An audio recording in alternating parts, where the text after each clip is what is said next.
Dear friends, if our hearts do not condemn us, we have confidence before God and receive from him anything we ask because we keep his commands and do what pleases him. Finally, 23 and 24 says, and this is his command, to believe in the name of his Son, Jesus Christ, and to love one another as he commanded us. The one who keeps God's commands lives in him and he in them. And this is how we know that he lives in us. We know it by the Spirit he gave us. Listen to your heart. When you do the right thing, you're going to know. You're going to have this full feeling, this lighter than air feeling. You're going to know it's right because you don't feel weighed down.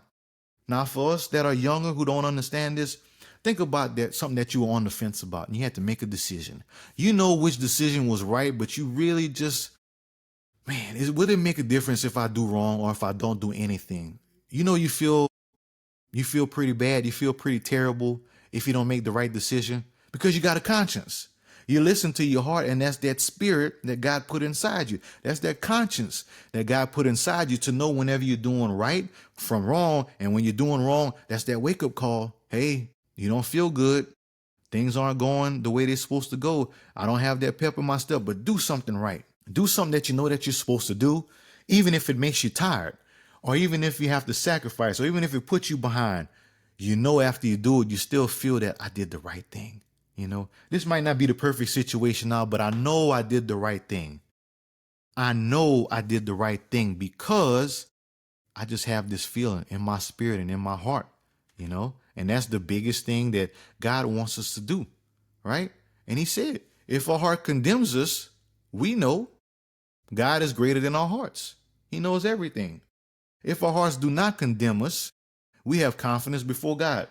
If our heart is telling us we're doing right, we're doing right. But if our heart tells us that we're not doing right, we should feel it.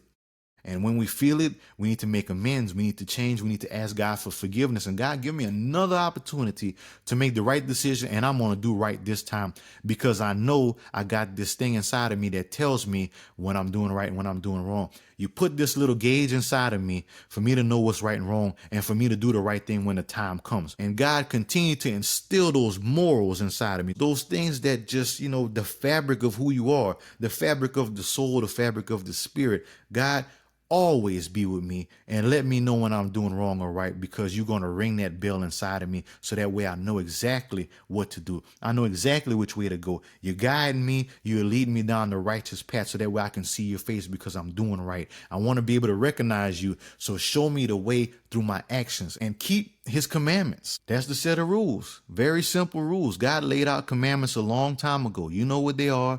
Do what you're supposed to do. And that is just the foundation. Now, on top of those commandments, you know right from wrong. Follow your spirit, right?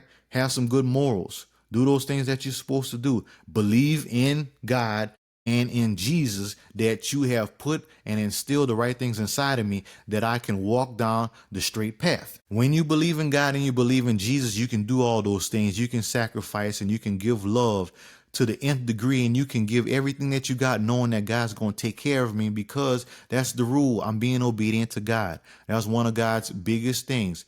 Be obedient. Follow my rules. Live within me. Live as an example. Follow the teachings and follow the examples of Jesus, my son.